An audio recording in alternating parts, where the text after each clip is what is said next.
There are a number of alternative methods of cutting grooves with rebates, which require the making of a simple jig to control the router.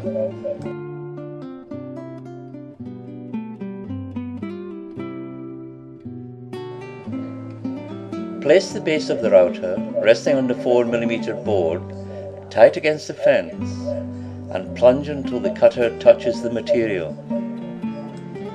Lock the carriage and set the depth of cut to 1mm greater than the thickness of the board and trim off the waste material. With this simple jig, it is possible to trim the edges of the material ready for edging. Secure the jig with 2 clamps, with the material projecting over the bench, and set the depth of cut. With the base of the router secure against the rebated section, plunge the router to the depth of cut, 1mm greater than the thickness of the board, and push the router away from you to remove the waste material.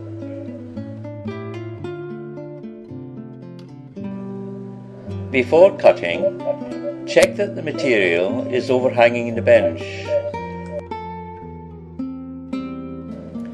The material to be trimmed is first cut with a circular saw, bandsaw or a jigsaw, 1 to 2 mm larger.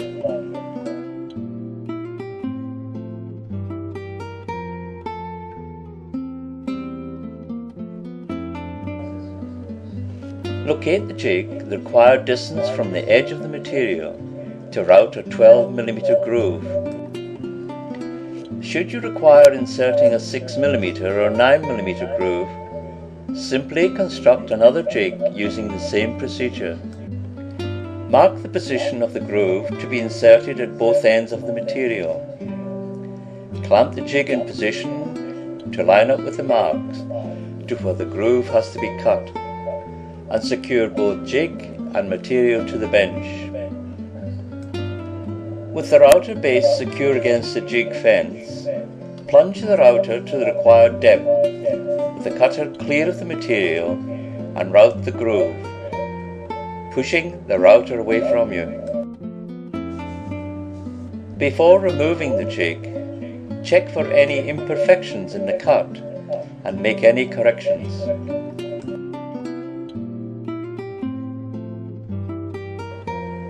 Trenching is a popular joint used in carcass construction.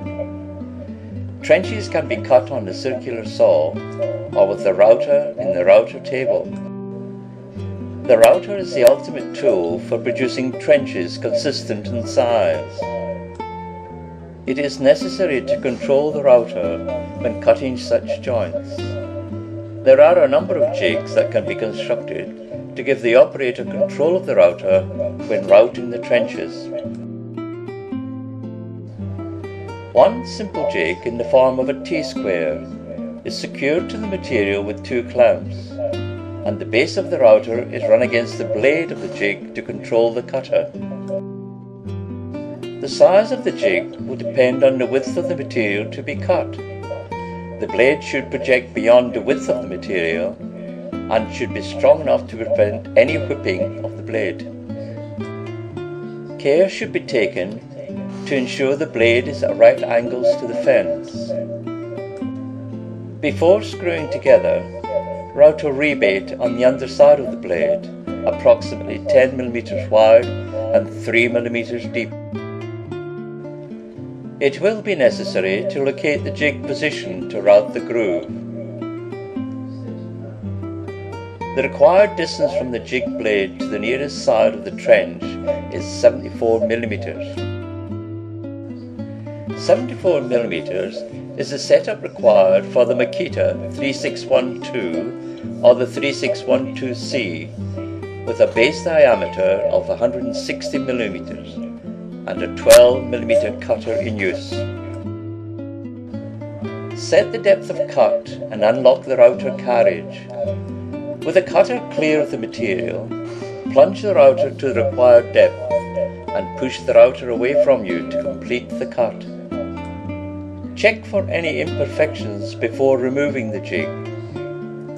When satisfied, move the jig to the new location and repeat Constructing trenches using jig number 2 will give greater control of the router and prevent the router from wandering from the edge. The rails are glued and screwed in position. The material and the jig are clamped to the bench. Because the router is controlled by the jig and therefore cannot wander from the edge, it is possible to pull the router towards you. The completed jig is capable of routing a variety of trenches. The widths of the trenches will be limited to the number of straight cutters you have available. It is also possible to make one of the arms movable to create a variety of